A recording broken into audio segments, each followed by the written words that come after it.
me today, and I wanted to congratulate you on getting inducted into the Songwriters Hall of Fame. You've written some amazing songs over the years. Thanks so much.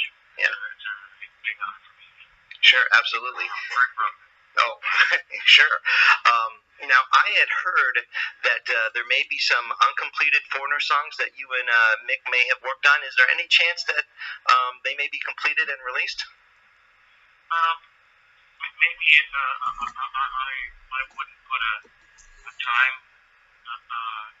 span on it, but we have talked about it, and we both agree that it would be a good thing to finish something that we started. Yes. They're good song ideas, and I think at some point we're going to get to them. Oh, super. The fans would be excited to hear that. The big question on everyone's mind is, are there any plans for some kind of Foreigner reunion to celebrate the band's 40th anniversary? Well, there's been talk about it, and there continues to be talk about it.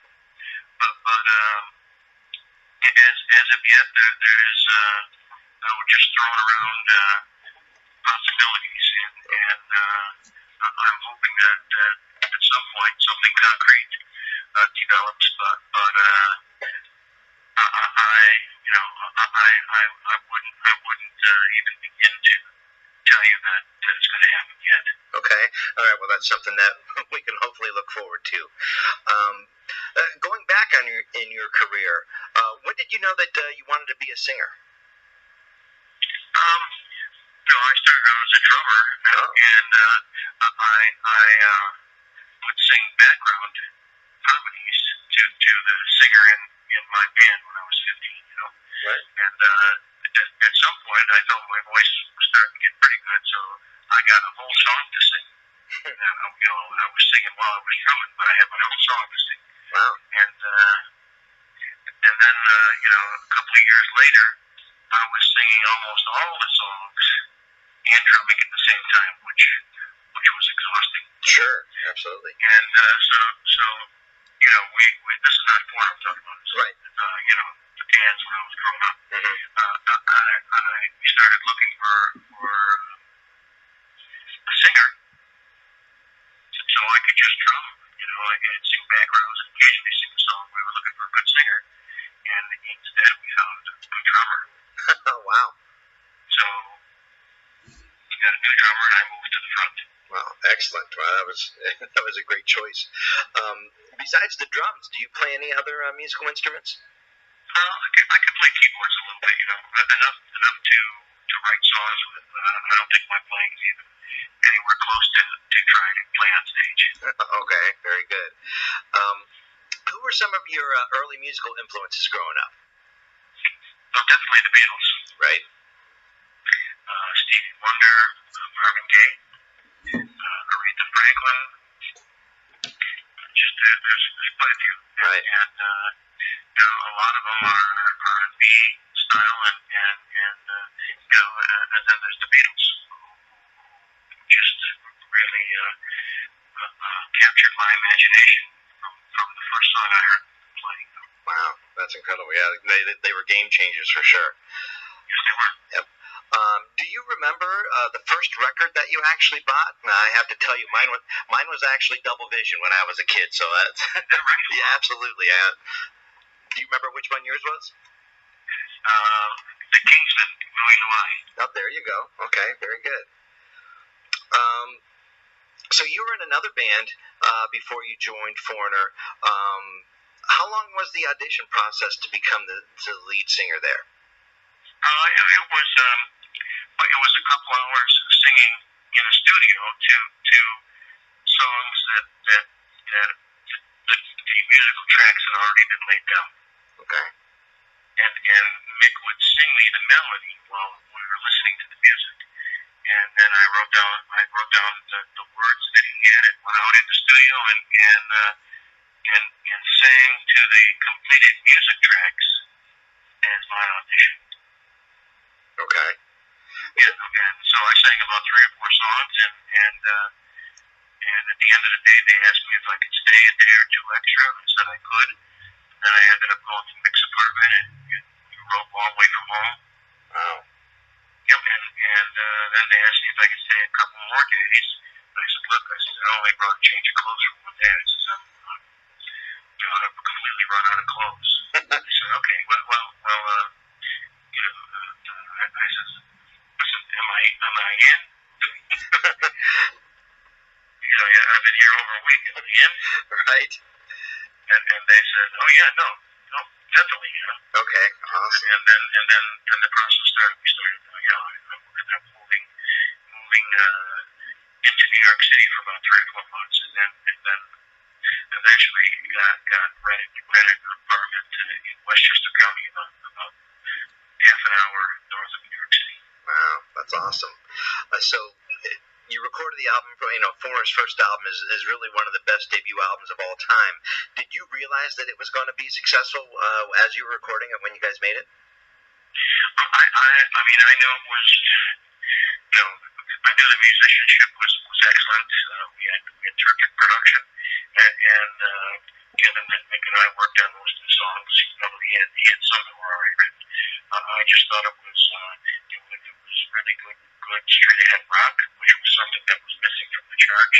As this was at this time, it was still disco dominated. Sure, absolutely. So I had high hopes. Let's put it that way. Okay, very good. Well, and right out of the gate, you're right long way from home. I mean, wow, that's pretty phenomenal for the first song. Yeah, and we had a record company, Atlantic Records, that believed in us, and they had a real killer promotion staff. So we were always doing radio interviews, either over the phone or in person. We started doing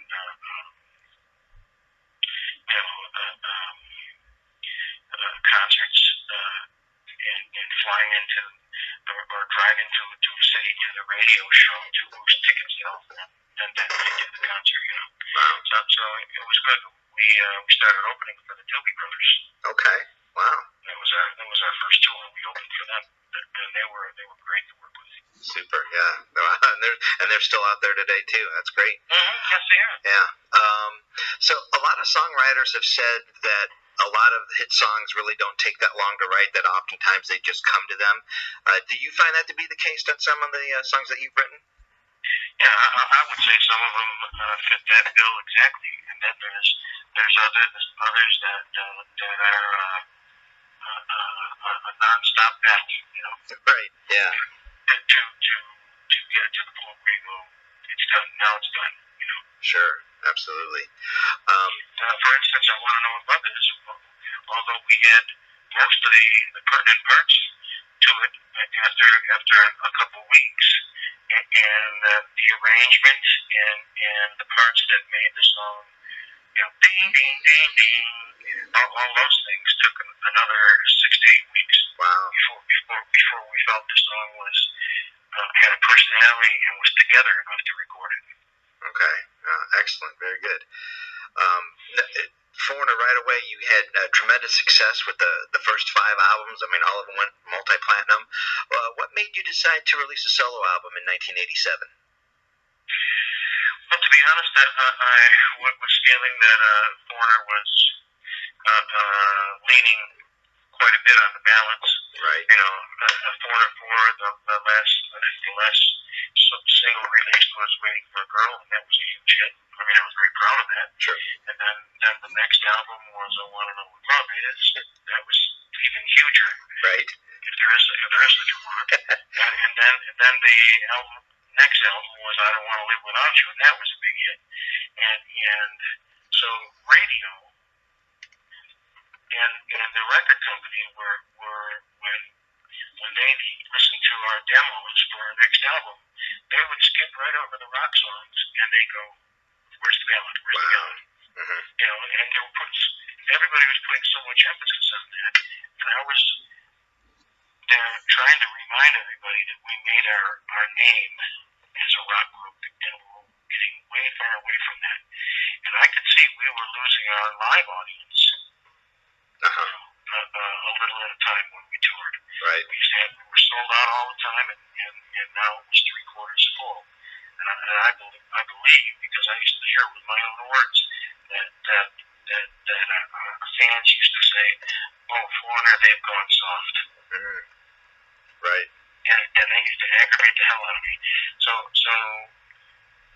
when we finished the tour with I Want to Know What Love Is on it, Mick and his wife went on a cruise that ended up lasting, with the stops they made, and I guess they ended up in England and stayed, 6-8 months there. So he was gone for about a year and a half. Wow. And I kept asking management, when's he coming back? We got to start writing for the next album. Oh, it'll be a couple weeks. And then 2 weeks later, oh, it'll be a couple weeks. When's he coming back? I don't know when he's coming back. So I says, okay. So I started writing songs and brought the demos to Atlantic Records and got a budget and recorded my first album. And as soon as it was released, I had an opportunity to open for Steve Miller. Oh wow! On a tour. Mm-hmm. And I took that opportunity. And after the second show on the tour, guess who came home? You're right, Mick. Yeah, and through our management, he said, okay, Mick, our manager said, Mick's home now. He wants to start writing songs for the next album.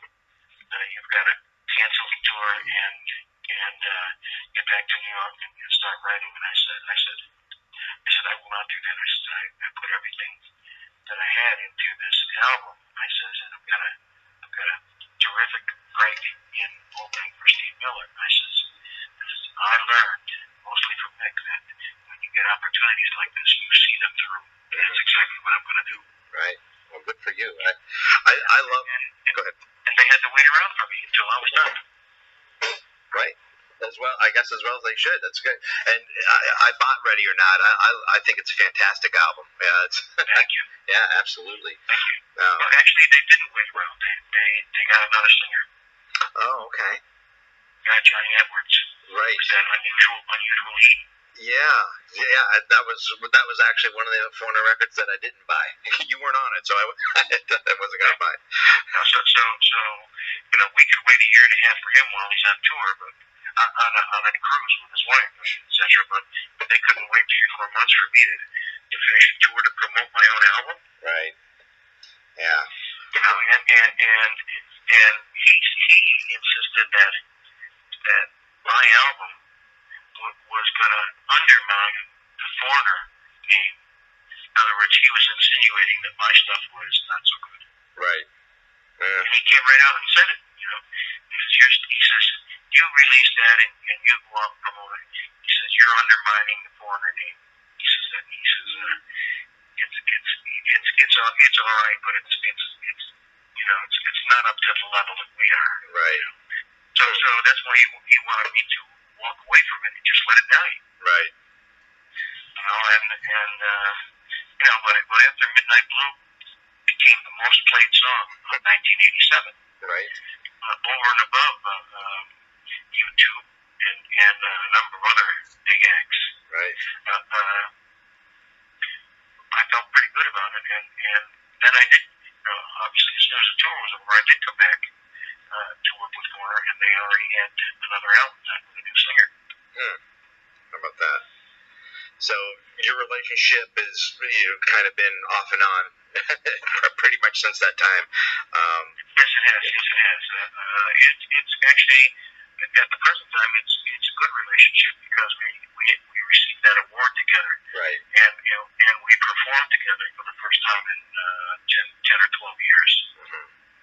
And that was a lot of fun. So we renewed the friendship, but still having a little trouble in how to go about celebrating the 40th anniversary. Right, exactly. What do you think of the current status of the band? Foreigners out there, they're still performing, and Mick is kind of hit or miss when he plays or when he doesn't play. Yeah, he's getting long in the tooth, as we all are. Yeah. But he's also been ill, and he obviously still likes to play, but his health kind of permits him from doing the tour as we know what touring is. Right. So he comes out and does a half a dozen songs towards the end of the show. And I mean, I think it's great that he can still do that. But I know that when he can't play, there's not one real member foreigner in there. Right. But the funny thing is that the audience, mostly being younger audience, they probably don't even realize there's no real foreigners. But it's still mixed band, and I have a tremendous amount of respect for him. Right. And if there was a chance that we could do something together, again, I would certainly take that very seriously. Sure. Excellent. Well, that's what all the old time fans are hoping for. That's for sure. What are your thoughts on the Rock and Roll Hall of Fame? I feel that your induction is way overdue. You've had the hits. Foreigner's had the longevity, and certainly, like you even said, you've impacted rock and roll when it was kind of disco, and you guys kind of went back into the rock era. What do you think of your chances of getting in? Well, I don't think they're real good at this point. I think that it's not so much about the music. I honestly think there's only politics Right. that overrides anything we've done in our careers. And hopefully, if that dissipates at some point, maybe we will be in the Hall of Fame. But I wouldn't doubt that we never get in. Wow. Well, hopefully, I think there is some changes in the Rock Hall, at least the voting member wise. And some longtime members like Deep Purple finally got in. They should have been in long ago as well. So and Cheap Trick and that. So I'm not giving up hope. Hopefully, you guys will get in there. At least with the fans vote or whatever. But you're definitely deserving. That's for sure. I appreciate that a lot. Sure, absolutely. So you're playing in Canton at the end of the month. What can fans expect from this show? Well, my band is a Rochester-based band, extremely good musicians, and we play the Foreigner catalog because I co-wrote 90% of those songs. Sure. And they were part of my career. I was the lead vocalist on all of them. Right. And so I feel I have the right to play them, and we do cover the whole catalog. And I put in hit songs from my solo albums. Oh, super. And then we might play an old Beatles song at the end and say goodnight. Wow.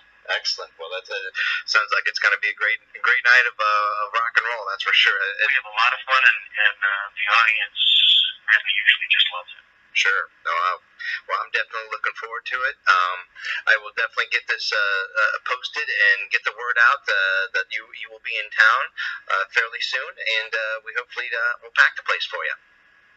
Terrific. All right. Well, thank you so much, Luke, for spending a few minutes with me today.